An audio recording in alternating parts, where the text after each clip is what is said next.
और PM news network में दोस्तों आपका स्वागत है। मैं हूं आपके साथ राशिद ज़हीर। एक ऐसी ऐतिहासिक मीटिंग होने वाली है जिसके बारे में आप अगर गौर से सोचेंगे तो हो सकता है भारत की राजनीतिक पूरी की पूरी पिक्चर को बदलने वाली। मैं इसके अंदर अपने थॉट्स भी रखूंगा और जो आपको बताने जा रहा हूं वो एविडेंस ऑलरेडी पब्लिक डोमेन में है। प्रधानमंत्री जी की मुलाकात मोहन भागवत से उस दिन होने जा रही है जिस दिन हिंदू वर्ष की शुरुआत है, 30 मार्च।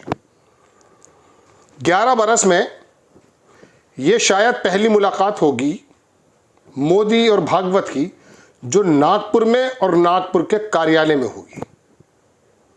चूंकि मोदी जी का कद इतना बढ़ गया था कि आरएसएस का नाम ही मोदी था, बीजेपी का नाम भी मोदी था, लेकिन हालिया वर्षों में जो बीजेपी की नीतियों की वजह से उसकी गत बनी और आरएसएस ने हरियाणा का, महाराष्ट्र का या कोई भी और दूसरी जगहों का कहा जाता है चुनाव को अपनी बागडोर लेकर के बीजेपी को जिताया, उससे आरएसएस का पलड़ा थोड़ा भारी हो गया।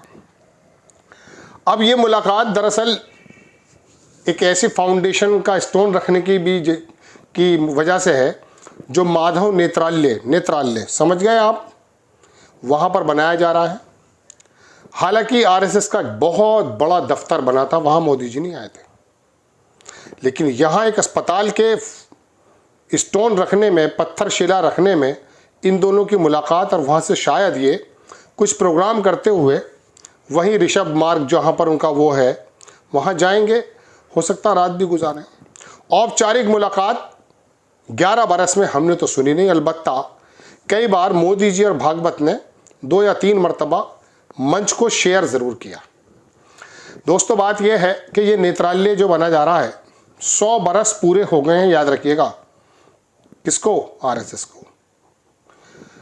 इन 100 वर्षों में जो आरएसएस और बीजेपी तो अभी बनी 80 में, जो भी क्रियाकलाप या अच्छे काम किए हैं इन 100 वर्षों में, क्या अब देश को एक नई नेत्र, नई नजरिया हिंदू राष्ट्र का देने जा रहे हैं, या फिर बीजेपी का अध्यक्ष चुनने की प्रक्रिया में जा रहे हैं, या फिर मोदी जी को यह पता चल गया है कि अगर अगले टर्म में प्रधानमंत्री बनना है तो आरएसएस के रहमो करम पर ही बनना होगा। यही वजह है शायद कि 11 वर्षों में मोदी जी नागपुर यानी कि उनका संघ का मुख्यालय है वहां नहीं गए। बल्कि पिछले दिनों मैंने आपको 1-2 साल पहले किसी प्लेटफॉर्म पे बताया था कि मोहन भागवत ने यह भी कहा था कि मोदी जी को अगर महाराष्ट्र का दौरा करते हैं तो उन्हें संघ में मुख्यालय में आना चाहिए। इसके जवाब में कहीं मोदी जी ने यह भी कहा, हमने पत्रकार तो सुना कि मैं आता, लेकिन चूंकि मोहन भागवत मुझसे 2 साल छोटे हैं, हालांकि कहा जाता कि कुछ महीनों का फर्क है, वो आ सकते हैं, मेरा जाना, इस तरह की बात। फिर बीजेपी के लोगों ने यह भी कहना शुरू कर दिया था कि अब हमें चुनाव जीतने के लिए आरएसएस की जरूरत नहीं है, बीजेपी सक्षम है। अलबत्ता मोदी जी को यह महसूस हो गया है कि 2029 में यदि मुझे प्रधानमंत्री बने रहना है तो मोहन भागवत और आरएसएस का साथ, सहमति अब जरूरी है। शायद ये डर मोदी जी को उस वक्त तक नहीं था जब 2024 के इलेक्शन के स्कोर को कार्ड पर सीटें 240 अंकित नहीं थी। अगर ये 240 ना आके 275 हो जाती दोस्तों, तो आप यकीन मानिए कि नया आरएसएस मोदी जी के कर कमलों द्वारा, मुंह से निकले हुए शब्दों द्वारा, ख्यालों के अंदर आरएसएस मिल जाता, नया बना देते वो। चूंकि जिस तरह से उन्होंने देश के अस्पतालों के, देश के पुल्स के, ब्रिजेस के, ऐतिहासिक चीज़ों के, खेल रत्न के और दुनिया भर के इनामात के नाम बदल बदल के ये जताने की कोशिश की है कि सब कुछ बदल डालूंगा, और संविधान के बदलने तक की बात करने लगे थे भारतीय जनता पार्टी के नेता। लेकिन अब ऊंट पहाड़ के नीचे आ गया। गुजरात में जो कारनामे मोदी जी ने किए थे, अच्छे या बुरे, इस बारे में हम नहीं जाएंगे। उससे जो ख्याति पूरे देश में उनको मिली थी, एक ऐसे छोटे से वर्ग में जो हिंसा का पुजारी है, जिसके दिमाग में किसी विशेष समुदाय को मार देना, उसको उत्पीड़ित करना, उसको बाहर का आदमी बता देना उसके खून में शामिल हो चुका है, उसके लिए वो हीरो बन गए थे।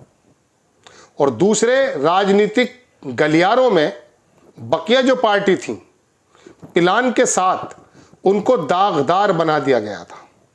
राहुल गांधी को पप्पू तो मुलायम सिंह को मौलाना, मतलब हर किसी को, विपक्ष का नेता जो कमजोरों की बात कर रहा था उसको उन्होंने तुष्टिकरण या मुस्लिम परस्त ऐसा नेता बता दिया था। तो वो जो छोटा सा वर्ग था जिसके दिमाग में नफरतें भरी हुई थी, वो वर्ग ने जब देखा कि कोई गाड़ी दूसरी नहीं है स्टेशन पर, मजबूरन वो इनकी गाड़ी में चढ़ गया और ये वोट परसेंटेज हो गया 38, 35, 40। ये वजह है दोस्तों। लेकिन अर्थव्यवस्था के मोर्चे पर फेल, जियोपॉलिटिक्स के मोर्चे पर फेल, देश के अंदर इसी नागपुर में जहां मुलाकात होने जा रही है, वहीं महाराष्ट्र में क्या हो रहा है, औरंगाबाद में क्या हुआ है, कल आप अच्छी तरह से वाकिफ हैं। देश के अंदर जब हर मस्जिद के नीचे मंदिर तलाशने की कोशिश की जा रही है और पूरे ट्विटर पर और गोदी मीडिया पर आप सिर्फ यही खबरें देखेंगे कि विशेष समुदाय के लोगों को किस तरह से विलन बना दिया जाए ताकि बहुसंख्यक समाज और हिंदू समाज इकट्ठा होकर के बीजेपी को वोट दे दे। हालांकि उस समाज में बड़ा तबका, 60 से 65% का तबका, या मैं कहूँगा 75% का तबका इनको वोट नहीं देता, ना देना चाहता। वजह उसकी ये है कि उन्होंने कभी कभी मायावती का, ममता बनर्जी का, मुलायम सिंह का रोल देखा है, तो मजबूरन वो तबका चला जाता है। फिर हिंदुत्व की जो भावना जागृत कर दी जाती है, उसकी वजह से भी बाज़ मरतबा ये वोट परसेंटेज जो है, जो 20-22 हुआ करता था एक ज़माने से, वो तो था, अपर समाज ये शुरू से देता था जनसंघ के ज़माने से, तो ये बढ़ गया। फिर अमित शाह ने जो अल्पसंख्यक नहीं, सिर्फ पिछले वर्ग पर जो काम किया, वो भी वाकई कमाल का काम था। उनके अंदर ऐसी जागृत कर दी भावनाएं कि सबसे बड़े हिंदुत्व के पुजारी तो वही हो गए थे। बहरहाल दोस्तों, दो बड़ी खबरें हैं इस मुलाकात से। एक चीज़ को मैं ज़्यादा हाईलाइट नहीं कर पाया कि वो नेत्रालय सिर्फ नागपुर में उसका फाउंडेशन रखा जा रहा है, या 100 बरस की मेहनत करके देश के नज़रिए को चेंज कर दिया गया कि अब आप हिंदू राष्ट्र की तरफ बढ़ें। ये भी हो सकता है। और दूसरा, सबसे बड़ी जो प्रबल संभावनाएं हैं वो ये है कि प्रधानमंत्री जी मोदी जी ये समझ गए कि 2029 में उनकी दावेदारी अब थोड़ी सी कमज़ोर है। आपको खबर कैसी लगी अपनी राय कमेंट्स बॉक्स में ज़रूर दीजिए। चैनल को सब्सक्राइब कीजिए, शेयर कीजिए। नेक्स्ट टाइम मैं किसी खबर के साथ हाजिर होता हूँ। जय हिंद।